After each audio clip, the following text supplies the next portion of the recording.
ರಾಜ್ಯಕ್ಕೆ ಮುಂಗಾರು ಎಂಟ್ರಿ ಆದರೂ ಮಳೆ ಆಗ್ತಾ ಇಲ್ಲ. ಸಮಯಕ್ಕೆ ಸರಿಯಾಗಿ ಬೀಜ ಗೊಬ್ಬರ ಸಿಗ್ತಾ ಇಲ್ಲ. ಹಂಗೋ ಹಿಂಗೋ ಕಷ್ಟಪಟ್ಟು ಬೆಳೆಯನ್ನ ಬೆಳೆದ್ರೂ ಕೂಡ ಕಾಡು ಪ್ರಾಣಿಗಳಿಂದ ಆ ಬೆಳೆಯನ್ನ ರಕ್ಷಿಸಿಕೊಳ್ಳೋದೇ ಕೋಲಾರ ಭಾಗದ ರೈತರಿಗೆ ಹರಸಾಹಸದ ಕೆಲಸವಾಗಿದೆ. ಬನ್ನಿ, ಈ ಕುರಿತಂತೆ ಒಂದು ವರದಿ ಇದೆ, ನೋಡ್ಕೊಂಡು ಬರೋಣ. ನವಿಲು ಜಿಂಕೆಗಳ ಹಾವಳಿಗೆ ಹೈರಾಣಾದ ರೈತ.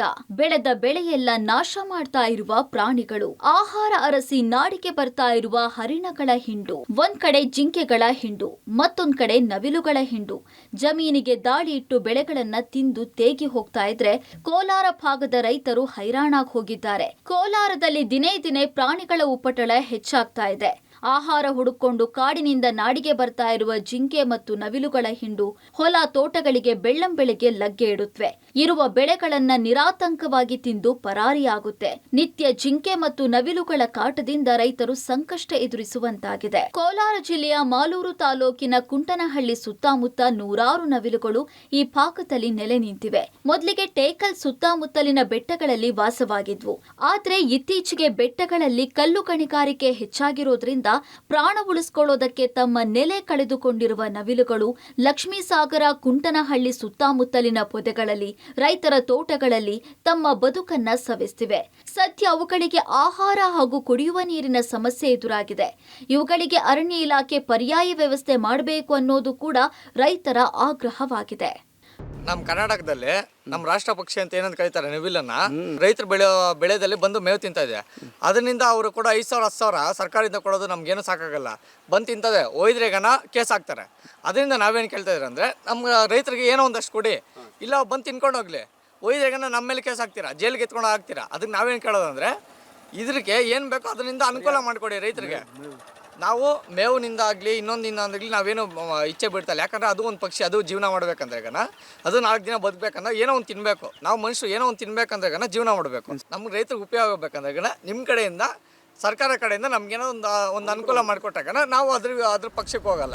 ಕೋಲಾರ ಜಿಲ್ಲೆಯಲ್ಲಿ ಸಾವಿರಾರು ಸಂಖ್ಯೆಯಲ್ಲಿ ನವಿಲು ಮತ್ತು ಜಿಂಕೆಗಳು ಗ್ರಾಮಗಳ ಸುತ್ತಮುತ್ತ ಬದುಕು ಕಟ್ಟಿಕೊಂಡಿವೆ.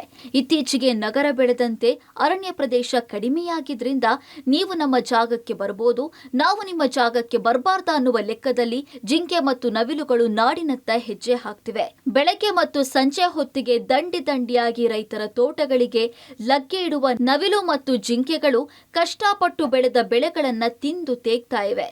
ಇನ್ನು ಅವುಗಳನ್ನ ಓಡಿಸುವ ಭರದಲ್ಲಿ ಅವುಗಳ ಪ್ರಾಣಕ್ಕೇನಾದ್ರೂ ಹೆಚ್ಚು ಕಡಿಮೆಯಾದ್ರೆ ಕಾನೂನು ಸಂಕಷ್ಟ ಎದುರಿಸುವ ಭೀತಿಯಲ್ಲಿ ರೈತರಿದ್ದಾರೆ. ಕಾಡಿನ ಅಂಚಿನಲ್ಲಿರುವ ರೈತರು ಆದಷ್ಟು ನವಿಲು ಮತ್ತು ಜಿಂಕೆಗಳು ತಿನ್ನದೇ ಇರುವಂತಹ ಬೆಳೆಗಳನ್ನ ಬೆಳೆಯುವಂತೆ ಮತ್ತು ಬೆಳೆ ನಷ್ಟವಾಗಿರುವ ಬಗ್ಗೆ ಅರಣ್ಯ ಇಲಾಖೆಯ ರೇಂಜ್ ಆಫೀಸ್ನಲ್ಲಿ ಅರ್ಜಿ ಸಲ್ಲಿಸಿದ್ರೆ ಸರ್ಕಾರದಿಂದ ಪರಿಹಾರ ನೀಡಲಾಗುವುದು. ಯಾವುದೇ ಕಾರಣಕ್ಕೂ ಪ್ರಾಣಿಗಳಿಗೆ ತೊಂದರೆ ಕೊಡಬೇಡಿ ಅನ್ನೋದು ಅರಣ್ಯ ಇಲಾಖೆಯ ಉಪ ಸಂರಕ್ಷಣಾಧಿಕಾರಿಯ ಮಾತಾಗಿದೆ. ನಿನ್ನ ಪ್ರಭೇದಗಳನ್ನ ರೈತರು ಬೆಳೀತಾ ಇರೋದ್ರಿಂದ ಅದಕ್ಕೋಸ್ಕರ ನಮ್ಮ ಜಿಂಕೆಗಳು ಮತ್ತೆ ನವಿಲುಗಳು ಆಹಾರಕ್ಕಾಗಿ ಕಾಡು ಬಿಟ್ಟು ಹೊರಗಡೆ ಬರ್ತಾ ಇದ್ದಾವೆ. ಅವುಗಳಿಗೆ ನಾವು ಮತ್ತೆ ಅದು ಆಶ್ರಯಕ್ಕೆ ಮತ್ತೆ ಕಾಡೊಳಗಡೆ ಬಂದು ಮತ್ತೆ ಅದು ಆಶ್ರಯ ಪಡ್ಕೊಳ್ಳುತ್ತೆ. ಬೆಳೆ ನಾಶ ಆಗಿದ್ರೆ ಅವರು ಕೂಡಲೇ ನಮ್ಮ ರೇಂಜ್ ಆಫೀಸ್ಗೆ ಹೋಗಿ ಅಪ್ಲಿಕೇಶನ್ ಕೊಟ್ಟರೆ ಅವ್ರಿಗೆ ನಾಶ ಆಗಿದಷ್ಟು ಸರ್ಕಾರ ನಿಗದಿಪಡಿಸಿರುವಂತಹ ಕಾಂಪನ್ಸೇಷನ್ ನಾವು ಅವ್ರಿಗೆ ಕೊಡ್ತಾ ಇದ್ದೀವಿ. ಅವು ಇಷ್ಟಪಡದಿರುವಂಥ ಆಹಾರಗಳನ್ನ ಬೆಳೆಸಿ ಅಂತ ನಾವು ಹೇಳ್ತಾ ಇದ್ದೀವಿ. ಜನ ಅದನ್ನ ತಗೋಬೇಕಾಗತ್ತೆ. ಮತ್ತೆ ಅವ್ರಿಗೂ ಕೂಡ ನಾವು ಸೋಲಾರ್ ಫೆನ್ಸಿಂಗ್ನ ಸಬ್ಸಿಡಿಯಲ್ಲಿ ಕೊಡ್ತಾ ಇದ್ದೀವಿ. ಅವರು ಕೂಡ ಅವ್ರವ್ರ ಹೊಲದಲ್ಲಿ ಸೋಲಾರ್ ಫೆನ್ಸಿಂಗ್ನ ಹಾಕೋಬಹುದು. ಅದು ಅವ್ರು ಬಂದು ಕೇಳಿದಾಗ ಅದ್ರ ಅರ್ಧದಷ್ಟು ನಾವು 50% ಅಷ್ಟು ಸೋಲಾರ್ ಫೆನ್ಸಿಂಗಿಗೆ ನಾವು ಸಬ್ಸಿಡಿ. ಒಟ್ನಲ್ಲಿ ಕೋಲಾರ ಜಿಲ್ಲೆಯ ರೈತರು ಎಷ್ಟೇ ಕಷ್ಟಪಟ್ಟು ಬೆಳೆ ಬೆಳೆದ್ರೂ ಕೈಗೆಟಕ್ತಾ ಇಲ್ಲ. ಬೆಳೆದ ಬೆಳೆಗೆ ಬೆಲೆ ಇಲ್ಲದೆ ಒಂದ್ ಕಡೆ ಪರದಾಡ್ತಾ ಇದ್ರೆ ಕಾಡು ಪ್ರಾಣಿಗಳ ಹಾವಳಿಯಿಂದ ರೈತ ಸಂಕಷ್ಟ ಎದುರಿಸುವ ಪರಿಸ್ಥಿತಿ ನಿರ್ಮಾಣವಾಗಿದೆ. ಸದ್ಯ ಒಂದಷ್ಟು ಪರಿಹಾರ ಸಿಗ್ತಾ ಇರೋದು ರೈತರಿಗೆ ಕೊಂಚ ನೆಮ್ಮದಿ ಅಂದ್ರೆ ತಪ್ಪಲ್ಲ. Ravi, public TV, Kolar.